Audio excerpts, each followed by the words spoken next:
donc consacrer maintenant 2 temps. Un premier temps qui va être donc consacré à une question qui va être posée par mon collègue le rabbin Rebibo sur vos exposés, auxquels je vous demanderai de bien vouloir répondre. Et dans un second temps, eh bien, nous ferons circuler la parole dans cet hémicycle afin que vous puissiez échanger avec nos intervenants sur le thème de leurs interventions.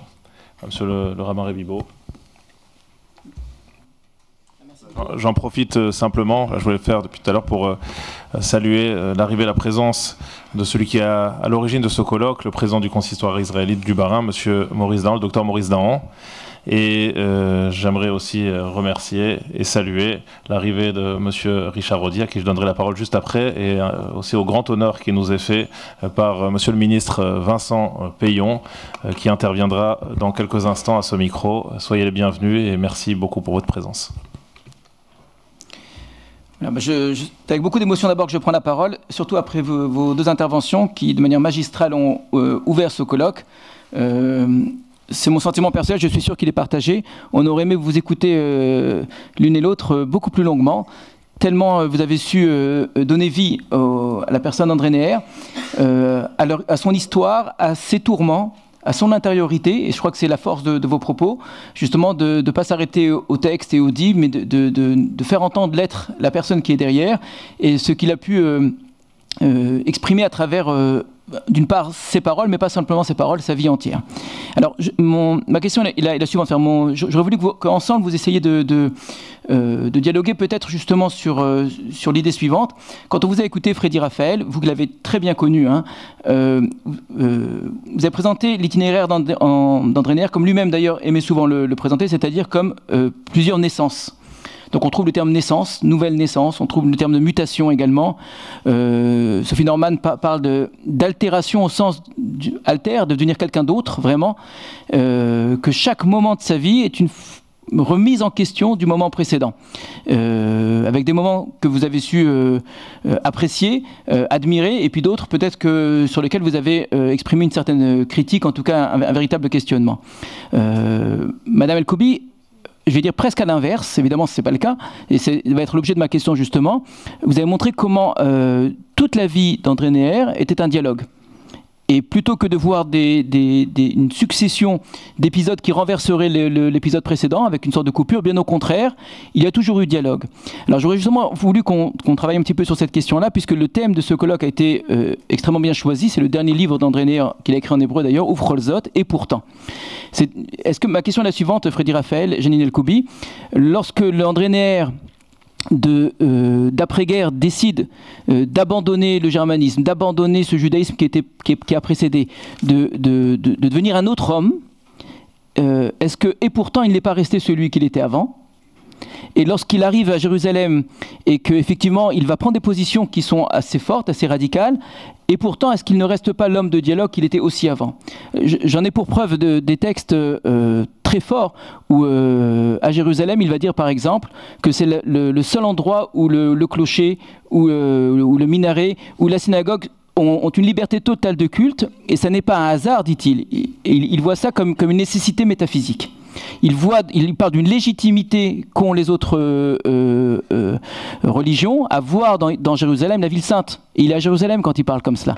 C'est le même homme qui, au moment où le kibbutz de Nanativ était bombardé, et se trouvait à ce moment-là dans le kibbutz, se disait: j'aurais voulu sortir, et plutôt qu'avoir les armes à la main, j'aurais voulu chanter, et qu'on chante en face de moi. Mais je sais que c'est pas possible. Et s'il avait fallu, au dernier moment, je sais bien que j'aurais pris les armes quand même. Et ce Uvercholzot, c'est-à-dire je suis à Jérusalem, mais je ne cesse pas d'être l'homme de dialogue. Et alors, vous l'avez très bien connu, Freddy. Moi, personnellement, dans les lectures que j'ai eues, j'ai nulle part trouvé d'éléments sur le Grand Israël, au sens, le Grand Israël, c'est jusqu'à l'Euphrate, hein, ni non plus d'ultranationalisme. Alors, je sais qu'il y a un article dans la revue Esprit qui en parle comme cela, mais ça me paraît quand même un peu poussé. Mais vous l'avez connu, vous avez parlé avec lui, donc vous connaissez bien mieux que nous tous ici ses positions. J'ai mon sentiment, et j'aimerais vraiment que vous en parliez ensemble. Comment est-ce qu'on peut on peut prendre le courage, avoir cette force de changer ce qui a été son être auparavant, changer ses convictions presque d'une certaine façon, tout en restant le même et tout en restant dans le dialogue?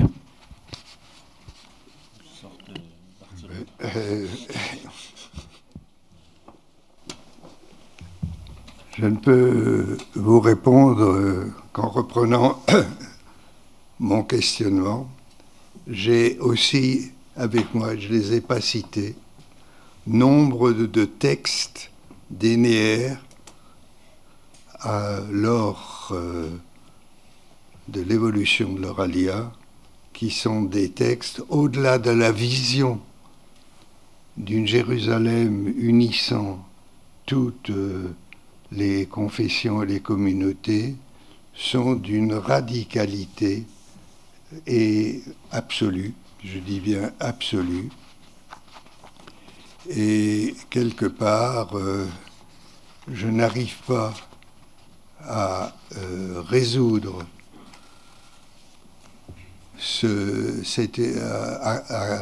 à comprendre cette énigme d'une évolution qui, pour moi, sinon dans une perspective mystique, que je ne peux que respecter, que dans une vision messianique que je ne peux que respecter, mais que je ne peux pas, par honnêteté, par tout ce qui m'a forgé en tant que juif, suivre.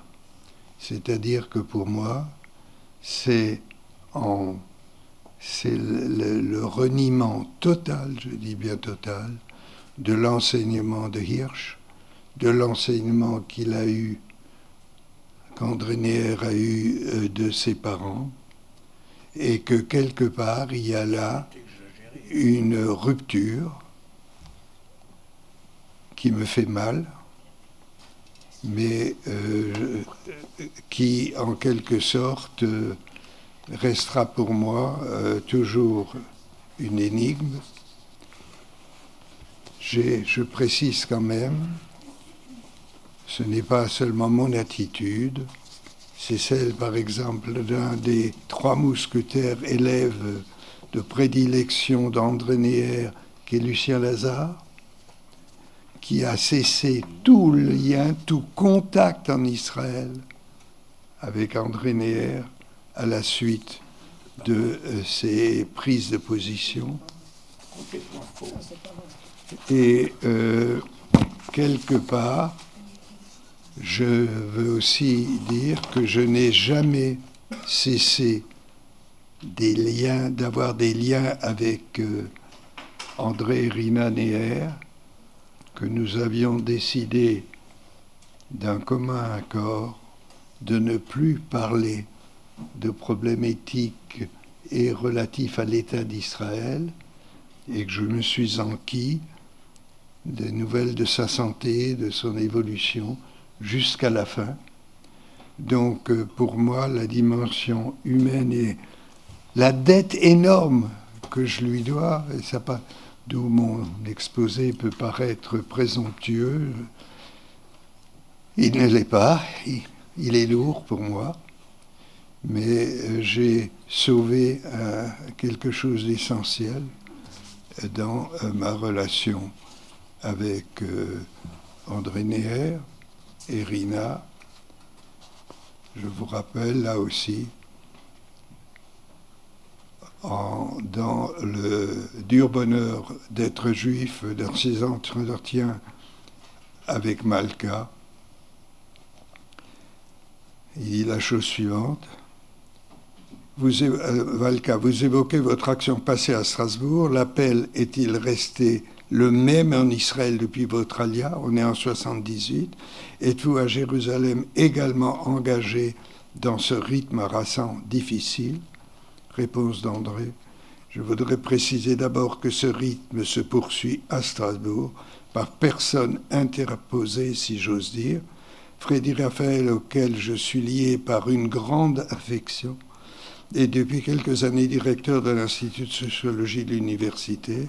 Or, à l'université et dans la ville, il assure ma relève d'une manière impressionnante et efficace.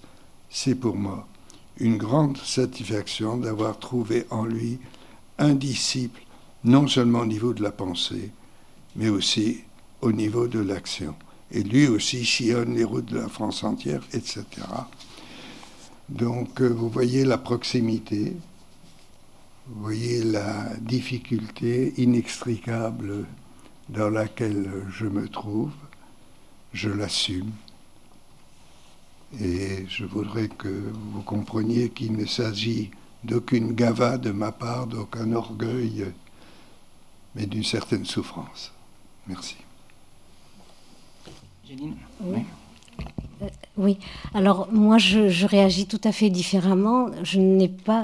J'avoue que les prises de position d'André Erinhaner ne sont pas pour moi des blessures, autant que pour Freddy, qui, il l'a dit clairement, en éprouve de la déception, éprouve peut-être quelque chose, peut-être que le mot est trop fort, mais quelque chose de l'ordre d'une trahison par rapport à ce qu'a été André Neher pour lui. Moi, je dirais les choses de la manière suivante. Je pense que tout homme, toute personne humaine a des facettes diverses. Nous sommes... Si la tradition juive nous demande d'unifier notre personnalité, c'est bien parce que nous ne sommes pas unifiés. Nous sommes clivés, tous, du plus petit au plus grand. Je pense que c'est une caractéristique générale d'un être humain, homme ou femme, et que ce clivage-là, bien sûr, nous pouvons travailler à le réduire, mais peut-être aussi que ce clivage-là, cette déchirure à l'intérieur de nous-mêmes, qui est une déchirure, à mon sens, tout à fait fondamentale et tout à fait fondatrice, peut-être que cette déchirure-là est aussi source de progrès et source aussi de rencontres avec les autres. De mon côté, au-delà de ça, au-delà de ce que je viens de dire, pour moi, le dialogue, alors ici avec André Neher, avec Rina Neher, au-delà des désaccords politiques ou de pensée que nous pouvons avoir avec lui, le dialogue est fondamental. Et précisément, ce que Neher a toujours enseigné, cette nécessité du dialogue, cette nécessité d'engager une parole avec l'autre. Un dialogue, c'est quelque chose où, alternativement, on parle et on se tait. C'est ça la définition du dialogue. Alors, je peux me taire pour entendre André Neher, même dans ces positions-là que je ne partage pas forcément, mais je peux aussi constater, comme dans le dialogue judéo-chrétien, par exemple, que nous avons un désaccord de fond, mais que pour autant, la relation n'en est pas altérée.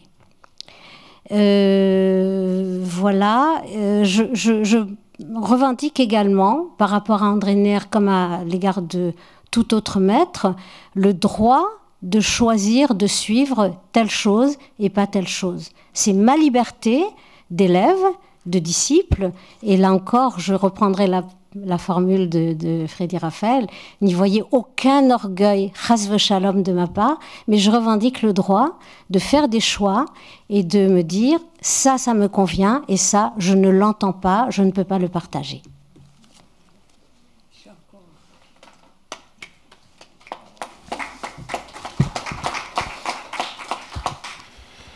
Voilà, merci beaucoup à vous deux pour votre franchise.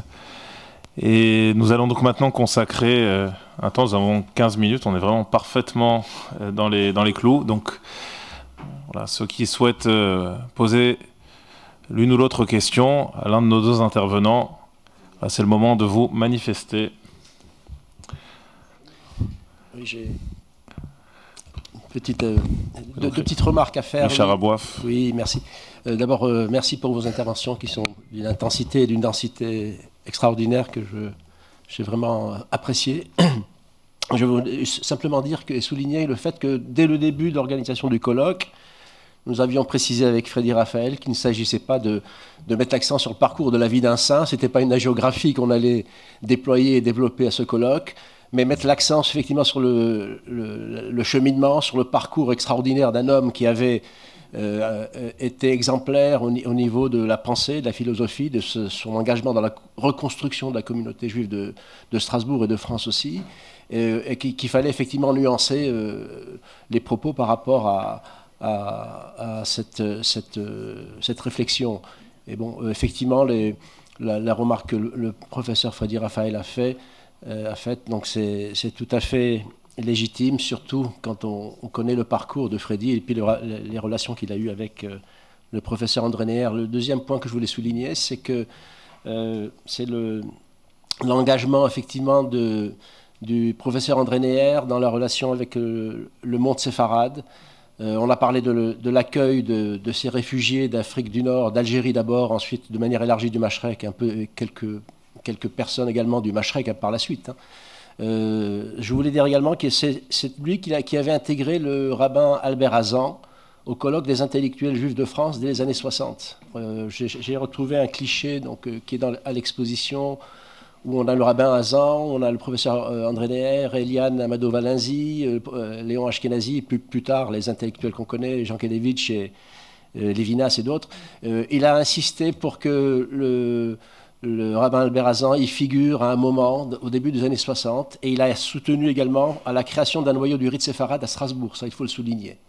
Donc ça a été un bâtisseur, donc il faut souligner effectivement cette dualité, il faut renvoyer la réalité à ce qu'elle est, et donc voilà, cette dimension de bâtisseur, il faut la souligner, et puis ces ombres et ces lumières, il ne faut pas les occulter non plus, voilà. Merci en tout cas pour vos interventions. C'est le rabbin Albert Avraham Hazan, Zichron Tzadikim Livracha, qui a remis la Légion d'honneur à André Neher. Le micro. On n'entend pas. Voilà, mes habitudes politiques ne sont pas tout à fait les bonnes. C'est le rabbin Avraham Albert Hazan qui a remis à André Neher la Légion d'honneur quand il l'a reçue. Et il y a une rue de Jérusalem, maintenant vous ne le savez peut-être pas, qui porte le nom du rabbin Hazan. Et c'est la fierté et l'honneur de notre famille d'avoir toujours considéré le rabbin Hazan comme le frère d'André Neher.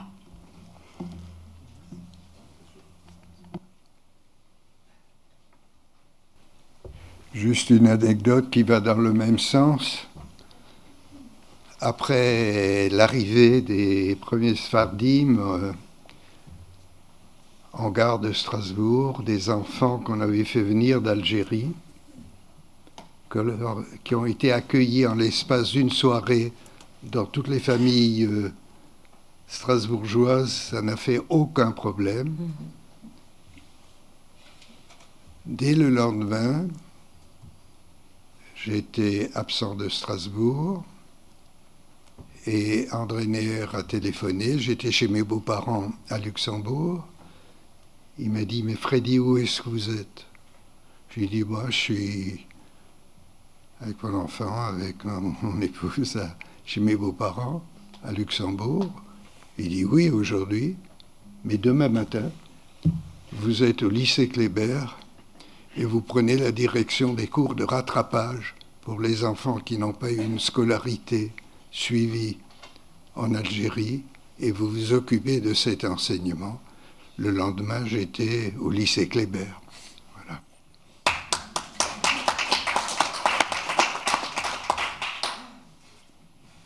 Je vais encore ajouter un mot. Le 15 août 1962, tout Be'av de cette année-là, Daniel et moi, nous nous sommes mariés et nous sommes descendus après la Choupa dans les martéphim du Beth Knesset, où se trouvaient des enfants et des familles qui venaient d'arriver, et nous leur avons fait partager notre repas de mariage.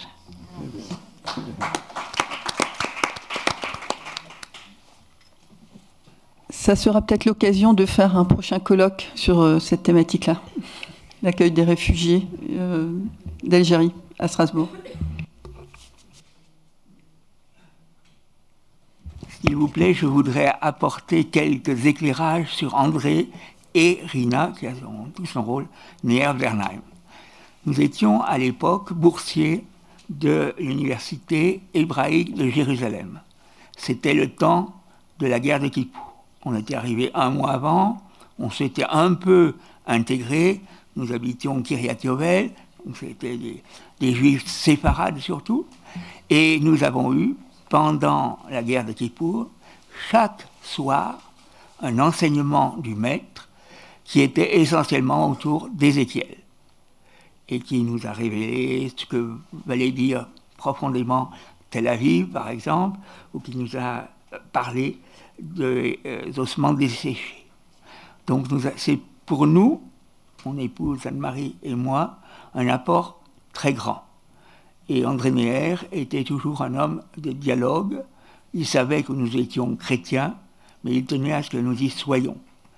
Et à l'époque, la situation au début de la guerre de Kippour n'était pas aussi brillante qu'on le voyait. Et nos maîtres, nos responsables, le rabbin Stirat, par rapport au professeur à Paris, et Madame Rina Neher-Bernheim et André Neher, nous ont mis au pied du mur. Maintenant, est-ce que vous voulez rester? L'issue de la guerre n'est pas évidente. Et nous avons tous dit, juifs et non-juifs, que nous voulions rester. À l'époque, il faut voir que beaucoup de soldats avaient pris les armes, etc. Le professeur Borer venait avec son fusil, etc., sur la table, ce qui nous impressionnait un peu. Et nous avons pu profiter de tout cet enseignement. Ensuite, j'ai eu des contacts importants avec Rina Neher-Bernheim, que je connaissais parce qu'elle avait donné des cours d'histoire à mon épouse, à l'université hébraïque, et que nous savions profondément attachés, bien sûr, à André Neher, mais peut-être avec plus de rigidité, disons, pour être gentil. Et Rina Neher, je l'ai pliée en enseignant à l'université de Strasbourg, au centre André Neher, pour mes étudiants qui étaient au niveau de licence. Donc j'ai beaucoup appris, et pendant longtemps, on a échangé, mais on n'était plus au même endroit, et les problématiques n'étaient plus les mêmes. Mais on a continué un dialogue avec une de ces étudiantes qui fut aussi la mienne, qui était Yvette Rachel Kaufmann, qui a terminé sa vie dans une maison de retraite protestante et que j'allais voir assez souvent. Pourquoi elle? Pourquoi pas d'autres? Je ne sais pas. Et elle a maintenu pendant longtemps une correspondance avec Madame Rina, c'est vraiment ce qu'elle voulait appeler, Rina Neher-Bernheim. Voilà, donc le contact s'est poursuivi, même s'il était qu'épistolaire. Merci. Il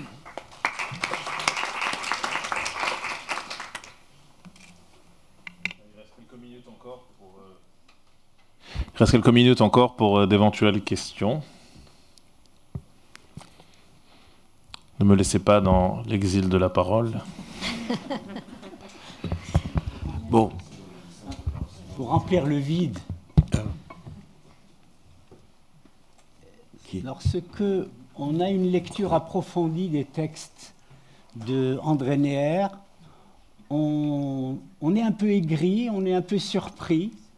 Et j'aimerais savoir, c'est une question que je pose aux différents conférenciers de ce matin, est-ce que le philosophe n'est pas celui qui essaie de comprendre le monde, de comprendre l'homme, de comprendre les relations de l'homme avec l'autre, de l'homme avec Dieu, et puis d'essayer d'avoir une attitude plutôt positive lorsqu'il embrasse toutes ces données. Et lorsqu'on a lu André Neher, surtout dans l'exil de la parole, dans l'existence de Dieu aussi, il se dégage de ses écrits une espèce de désespérance de l'homme, désespérance de Dieu, désespérance des relations humaines, sociales, etc.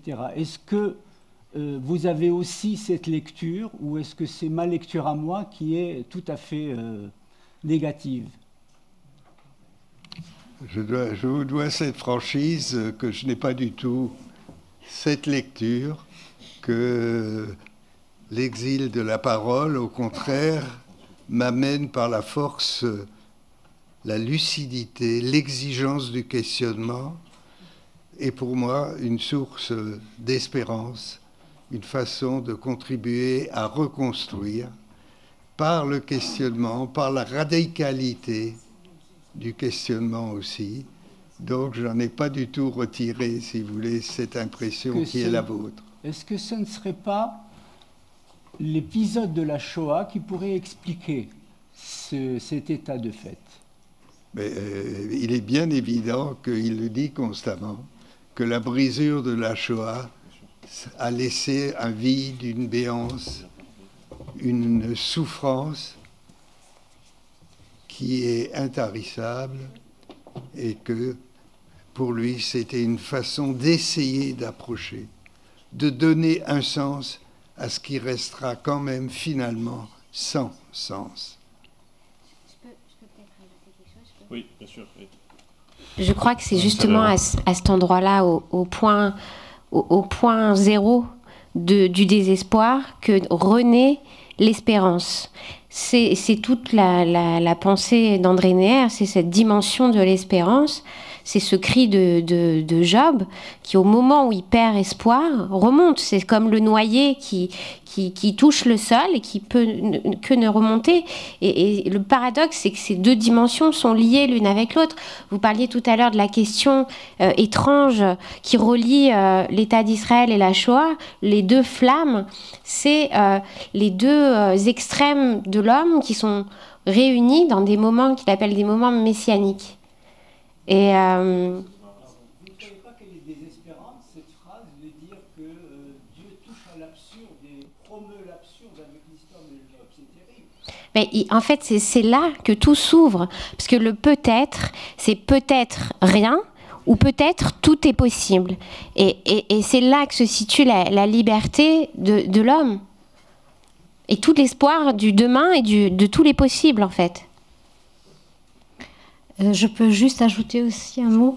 Je crois que d'une certaine façon, vous avez raison. Bien sûr que dans l'exil de la parole et sans doute aussi dans la vie de Neher, il y a cette dimension, à un moment donné, de la désespérance. Vous avez parlé de cette reconnaissance de l'absurde.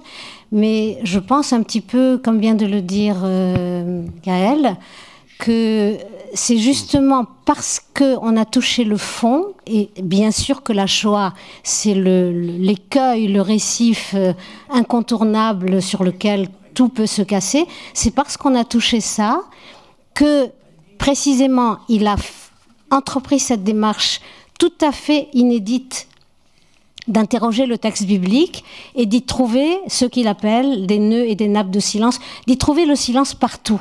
Au-delà, en dessous, sous-jacent à la parole de Dieu, à la parole des hommes, il décèle très rapidement et avec une maîtrise extraordinaire cette présence permanente du silence, mais un silence qui est aussi lui-même ambivalent.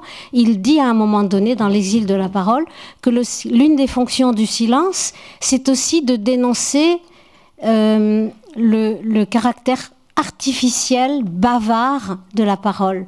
Le silence remet les choses en place, remet les choses à leur place et remet en lumière et en relief la nécessité de dépasser la parole, surtout dans les excès de cette parole qu'il énumère et qu'il décrit très bien, de remettre en cette nécessité du silence intérieur déjà, et aussi du silence dans le rapport à l'extérieur. J'ai rappelé tout à l'heure cette chose très simple à laquelle on pense rarement, c'est que le dialogue est fait alternativement de mise en parole et de mise en silence. Et si cette mise en silence est artificielle, ou si elle n'existe qu'en apparence, il n'y a pas de dialogue, le dialogue est tué.